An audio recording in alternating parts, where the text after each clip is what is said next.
Hi, everybody. I'm Matt Hill. I am blessed to be here with, a family member as well as a new acquaintance. And, introduce yourself, Craig. I'm Craig Brown with UVT. Underground Vision Technologies. And what about you, buddy? Jody, Whiteneck with Craig with UVT. Well, I came up here because Craig has a very innovative technology, and man, this is something. Tell everybody about what you guys are doing with Underground Vision. Well, the technology we developed is we started hearing about all the plugged abandoned oil wells in the U.S. that were leaking methane gas. Yep. And the target was, could we figure out a way cheaper, faster, smoother than the conventional way of plugging? Well, we went to the University of Tulsa, and we have a good relationship with them, and started talking to their petroleum engineers, their teachers, their people there with doctorate, and they said the way we're doing it today is not a good way of plugging, because it's the best way they'd come up with so far. Conventional way of plugging doesn't work, because when you go in and you pump cement, and we all know cement cracks, well, they'll put a cement plug, set a bridge plug, cement plug. When the cement cracks, methane will escape and go back into the atmosphere. And the first target was, they said, if they're going to do it, they weren't too worried about it till all the federal funding came in place. And then everybody kind of panicked, because they're saying, we're better off to screw a swedge in that pipe and leave it alone than we are to go in and do conventional plugging. Because once you cut the pipe off and put cement plugs in there, that the methane migrates to the surface, they immediately have no way of getting back in to fight the problem. So we decided to trying to figure out how to build a seal that would literally shut 100% of methane off coming up the well. And in doing so, we bought a camera, a high definition camera, where you can see, got side view, down view. And what we'll do is go into a well now and run down and find the perforations and check and see if there's any holes in the pipe, integrity of the pipe. We'll be able to run this seal down in there that I'm going to show you here in a minute how it goes together. It's a very simple process that hydraulically will set a brass seal into the well bore, and it's made up of brass and aluminum bronze, and it will not be eaten up by salt water. We had to get a metallurgist involved. We've got a proprietary slurry for our brass. You created your own metal for this process. Yes, because that's cool. The zinc content had to be low enough to keep the salt water from eating it up, but high enough to allow it to stretch. Okay. So we have our own type of brass. And what will happen is we will literally set this down in the well, and we have a truck that was built by Aberdeen Dynamics that's all computerized, everything's set up to where it eliminates mistakes of our people, because you literally program in the depth you want it, the size of pipe we're setting it in, then it knows how much pressure it takes to set this seal into the well and not damage the pipe. Yeah, I can't be in a tremendous amount of pressure. It's got to be just the right amount, because that pipe's been there for a while, more than likely, if they're asking for these wells to be abandoned and plugged. Yeah, what we found is we ran probably 200 of these seals that we've set now. Yeah. Majority of them above ground, because we got to have clearance to set them in the well. Sure. But we've set some in the wells where the operator said set them. It was all right with them for us to set them. But what we've got two of them that have been at the University of Tulsa under pressure now, and I'm going to ask 5 months. We're only allowed to put 200 pounds of pressure on them in the city limits of Tulsa. But they've set them out in the weather, they've brought them in the buildings, they have done everything they can do to make them leak, and there is no leakage. So you've like you said earlier, you've cold welded these seals to the wall of the casing. When you put this in here, we put it in with enough hydraulic pressure that 1.5 inches of this brass is cold welded to the pipe. And so when we ran all of our tests, we've done a pressure test from the bottom up, and we had to get a special pipe. And TU has witnessed all these tests. We have a white paper on it. We were able to go up to 10,000 pounds of pressure at the bottom, blowing up at it, and it leaked zero. We have pushed, I got scared on our press and stopped, but we went to 10.5 tons on the 5.5 seal, and it didn't come loose from the pipe. So we cut one out so we could see what it looked like. And it's literally, there's 1.5 inches of brass that is cold welded to that pipe. Scale doesn't hurt it. If you can get this in there, the thing weighs 80 pounds when we head down the hole with it. And as you can see, it has real sharp edges on it. So if our camera will go in the hole, this will go in the hole. And so when I got it all built, I had Jody come by, and Jody's had a lot of experience in oil fields. My experience was drilling rigs. Jody's was wireline services. So Jody came over, And he looked at it and he said, "Does it really work?" And I said, "Yeah, it really does work." And so it's a good question. And believe me, it didn't work at first. We probably set off 30 of them to get the right. This was the metallurgy. To get the, we have a metallurgist with us, to get the right slurry to where it would stretch, still be strong enough to cold weld and not rip. I mean, it looks simple when I put it together, but this has been almost 2 years getting of research, here. Yeah. And we knew once we could make this work, then we could build a liner. Because as we found in these old wells, so many of them have been abandoned because they got holes in their pipe up above. Mm-hmm. Well, we wanted to be able to set the seal and then be able to go in, if there's holes in the pipe, put the liner in there. And that way, if our seal was to fail. This a lot longer. Yes. 8-foot liners now. Yeah, we'll be able to do 20 footers by the end of the month. Yeah. We had to get we have a hose, a one-of-a-kind hose that we had built that we paid to do the research on. But we have a hose that looks like it belongs on a grease gun. But you can literally, it will hold 800 pounds at 5,000 feet. It will work at 15,000 pounds of pressure, and it will go over 1 million times before the inside of it's ever supposed to have any damage. So on these seals, you can do any size casing, just about? Any size. We can do 7-inch, we can do 9 5/8. The bigger, the easier, because the bigger the pipe, the more horsepower I can get with a hydraulic cylinder. We could custom build these to fit any well. I mean, this is a game changer for plugging wells. Well, and we got 2 little trucks. Because also, and here's what interests me the most. In the future, you can go out and use those wells again. Yes, I mean that's the whole thing that when you plug in abandoned wells now, that's it. It's gone forever. This will change that. Yeah, and I can show you. Want me to put it together and show you how this thing goes together? Show us how it works. Okay, you have a threaded rod. You have a shear pin. And what will happen is when you can see inside there. This is drilled out far enough to drop the rod in. But this is all solid. But from here on down, this is solid.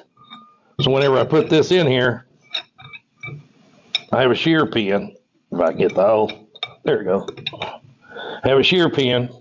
Now you have a threaded rod up. And this is basically the brass.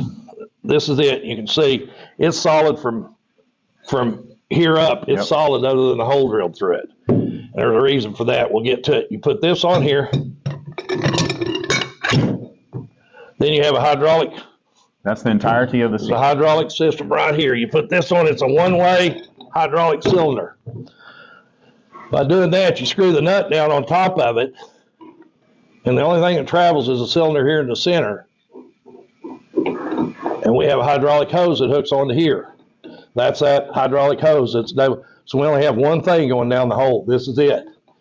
When we know the pressures that I'm not going to go to right now but we have the pressures where we've tested for 5.5, 4.5, 7-inch pipe to be able to put this to the wall, not damage your casing, and what our truck's set up with those numbers in it because we have a computer on the truck. So all this is doing is expanding that. This is pulling this up into here where this cylinder goes up. It's pushing against this nut and it's pulling up, and you have a 6-inch travel right here. Yep. That travels up against this nut, and you go to a certain amount of pressure, and it will be set on the wall. And then the computer will ask our guys, are you ready for step 2? They punch yes. It's pre-programmed in there to shear the pin off. It'll increase to that shear point, but you've already bottomed this out, and it is now then all you're doing is pulling against the shear pin. You're not pulling against the wall, and then it will go on up and shear it off. And then that mechanism just comes out. This right here comes out of the hole, and as that, I didn't bring the one up that was a finished product. I have one that's, you can see it.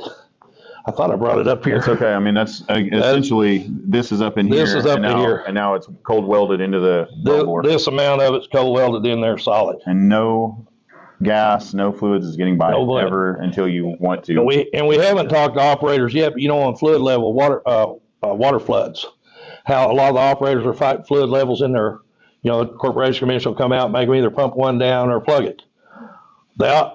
We can set this seal in at the depth the corporation commissions allow them their water to get to. Boom, they don't have to pump that well again. We're here to help. We're here as an environmental company trying to get rid of methane.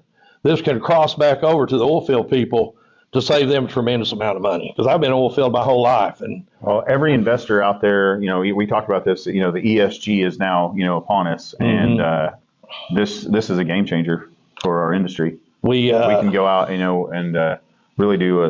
Now, you were talking to me earlier.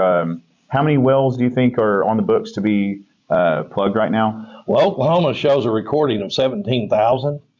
And my wife has all the numbers because she does most of the research, but there is, according to McGill, there's 285,000 in Oklahoma. Just in Oklahoma. So nationwide, then, what were we? What were the numbers? 3.2 million. 3.2 million wells possibly need to be plugged right now. Yet now we have the technology not to abandon them. Mm-hmm. They can just be utilized sometime in the future when we have better technology to go and harvest the resources left over, or recharge, like you said. Yeah, some of the wells in we talked to them in Wyoming, and they have a coal bed methane up there that they feel like they've run tests on, that if they can seal them, they'll actually recharge themselves over a period of time. And if they plug them with cement and go back in and drill the cement out after this period of time, if it doesn't leak, this wouldn't leak. They can recharge themselves, and they really don't want to drill the cement out to take a chance on contaminating the zone again when they're going in there drilling everything out. With this, I mean, it's just brass and aluminum bronze. It's going to go right out. But the minute we built this, we immediately went to trying to figure out how to do a liner. We figured if we could pull this through this, we could put a brass liner in. And then Jody came in and said, wait a minute, there's a tremendous safety factor. I never was in the wireline business. Jody was. And Jody can tell you the safety factor compared to the conventional way of setting bridge plug and cement work. Yeah, it's kind of a twofold thing. First and foremost is just the intrinsic safety value built into this entire system. Everything in the oil field, with the exception of about 2%, are set with explosive over electric setting tools. That's how you send off everything downhole. That's how you set your plugs, your packers, anything else that needs done perforating is all done with electricity and explosives. And this is just pressure. This is hydraulic pressure. Pressure only. No electricity, no explosives, which that right there takes 90% of the risk out of anything related to wireline. The problem with it is that stray current, stray voltage. Voltage current from anything else in the oil field. Well, in the world that we live in now, everything's connected by flow lines. You've got heater treaters, you've got cathodic protection, you've got neighboring wells that you have to shut in just to make it safe enough to work on a well here. So you're shutting down production, plus all the other risks you take. But you take an explosive setting tool and a normal wireline plug, you set everything off of releasable slips. We're running an 80 to 100-year-old casing. These pipe is old enough that it cannot take the jar and the pounding from the slips or the things that hold a conventional wireline plug in. You damage the casing, cause your own leaks, which the industry, that's been the best thing out there for the last 40 or 50 years. But the plug and abandon, when you set a wireline plug, that doesn't hold. So then you dump cement on top of it to overcome the leaking problem, but the cement doesn't hold either, and the entire industry knows that. Your cement is suspect to everything in the hole the same as the plug is, and all of your corrosive fluids eat the cement the same as they do the wireline plug. The advantage to this, and this expandable liner from pressure. Liner, which there have been a few what they call casing patches on the market. And hey, I have a good friend that sells the casing patches, and they work. They're amazing for what they are when you get them to work, and when they work properly. But this is brand new. This is brand new. The advantage to this versus a casing patch is there's no rig time, there's no stick pipe to go in and dress it up, mill the inside, or clean it up. Our ID is consistent. The entire length of the sleeve, you can run right back in the hole. But the ultimate saving grace to every bit of it is that this eliminates the conventional plug and abandon, where you dump a plug, you dump cement that don't work, but then they cut the pipe off. You have just eliminated any chance that you have without a humongous expenditure to go back in and try to fix it. People to drill new wells instead, right? Right, you drill new wells, so you've got pipe out here cut off under the ground that no one can reach with things in them that are not doing what they're designed to do, which is why we're in the situation we're in today. But cold welding, catching the entire circumference of the pipe without the slips. Yeah, this is crazy how much this is, just completely bolstered this entire piece of casing. Well, see, if you'll notice, and it's already cut. California had us do that. They wanted to know if we could. For, that would be perfs. Perfs, yes, sir. But that covers it all. Yeah, so we had the pipe cut in two and welded on one side so it'd be crooked. Yep. Because California had asked us if we could actually, where earthquakes had sheared their pipe off. So, hey, our entire industry is very well aware of seismicity. It's not just California; it's Oklahoma and Texas and Haynesville. There's no place we don't experience it. We all see that when the casing designs nowadays with getting thicker casing because everything's happening downhole and pressures are on that casing. So.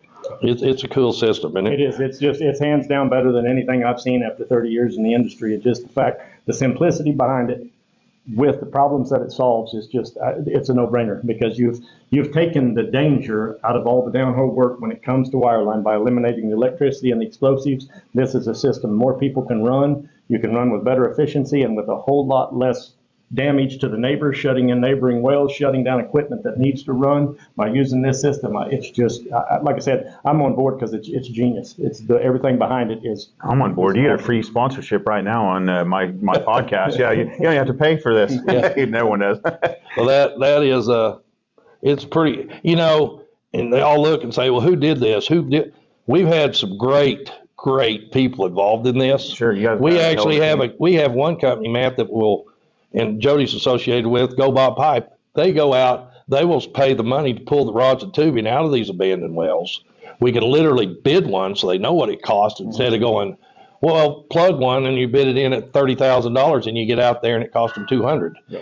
Bob will pull the pipe because he sells it to farmers, Bill Gates. So it's part of the plugging and banding process where they're making money on the recovery of the other stuff down the hole, and this is just included. Yeah. Wow. We go in and when we pull in with Art, now he's not with UVT. Sure. But he's a separate entity that will go out, pay to pull the rods and tubing. So what are we going to do for all the abandoned wells that need to be plugged now, but in a more responsible way, but don't have anybody associated with them for the costs? That's where we're all looking at across the nation as to, well, who's going to pay for this on this well? Well, here's what, going to have government funds come into play. Yeah, they're going to have to. Yeah.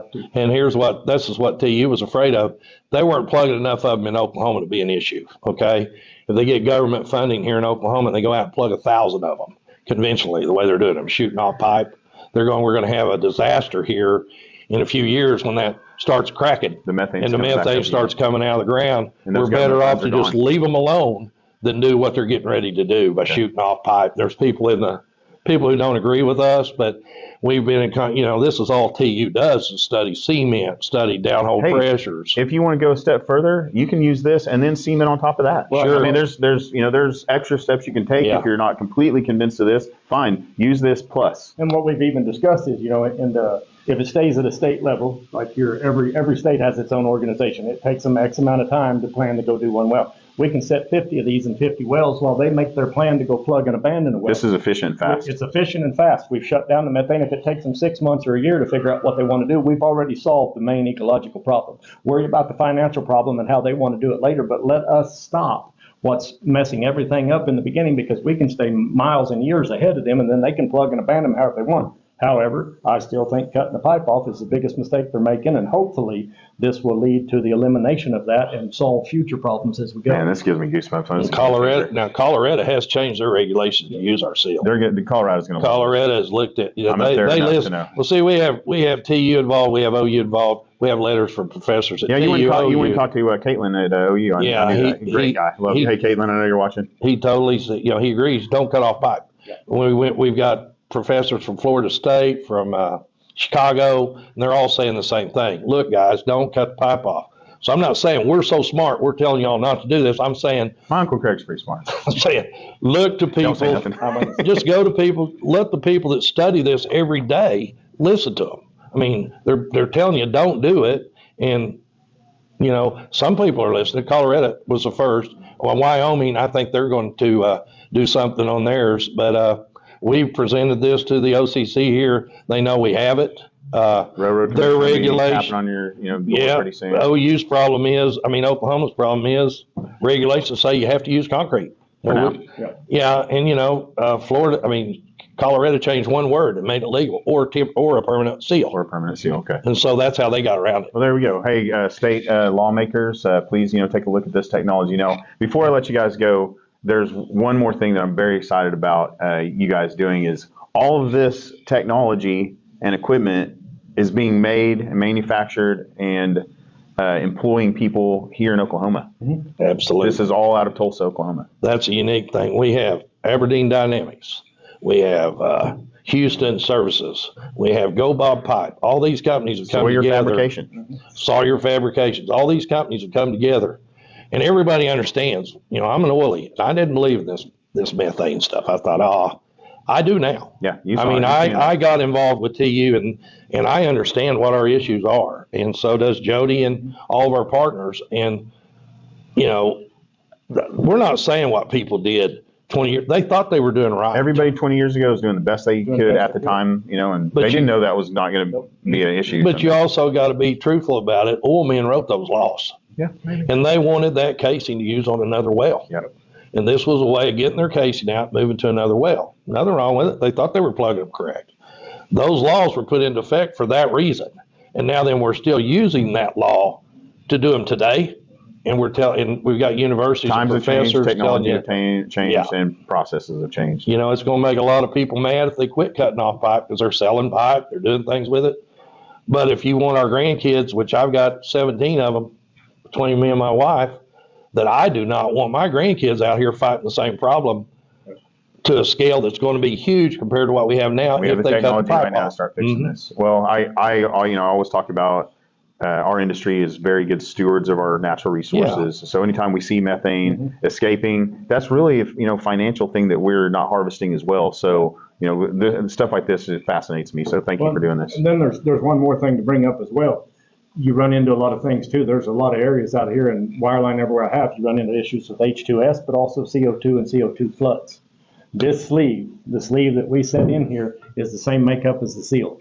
CO2, H2S, the carbonic acid created by CO2 and fluid will not eat this copper or the brass. It'll eat that casing before. It'll eat the casing before. So we still have the ability to go in on 30, 40-year-old CO2 floods and set sleeves to repair damaged casing, and that keeps these guys from plugging and walking away from CO2 And you can set floods. sleeves throughout more than one sleeve throughout each well too. We just have to start at the bottom and work our way up. Work at the bottom. This is great. This is an even bigger selling point. I mean, granted, that seals it, but there are wells out there that are producing, that are still making people money that they're walking away I love that. from. You guys created something for the environment and ended up also adding a bonus to the rest of the industry as well with the sleeve. This is for the oil man and this is for the environmental. It's for everybody. But I mean, it's just like I said, that's the reason I came back to help them and get back in the oil field. I walked away 2.5 years ago because I was tired of the status quo and everything, just do this. And I mean, I believe in what we've done in 30 years, the years my dad spent in the oil field. I believe in the oil field, but I also believe there's a better way to do things. Amen. How do people get a hold of you, Craig? What's the website? Ian, would you come in here and give us all the stuff? It's UVT. It's Underground Vision Underground Technologies. Vision Technology. At Underground Vision Technologies if you want to send a note, but it's UVT Solutions. UVTsolutions.com. People, please follow them on all the social platforms, of course, but go to UVTsolutions.com and check this out. And also, we're going to do a demo on this at Sawyer Thursday morning at 10 o'clock. Yeah, if I can get this up on the internet fast enough, please come to Tulsa to Sawyer Fabrication this Thursday. 10 o'clock. Just email Ann because they're going to cook hamburgers out here and stuff. We just like to know how many we got to. And if you don't make this one, just hit up Craig. He's honored to come show you this technology anytime. All right. Well, I'll let you guys out of here and we'll get back to this test. All right. Take care. Thank you.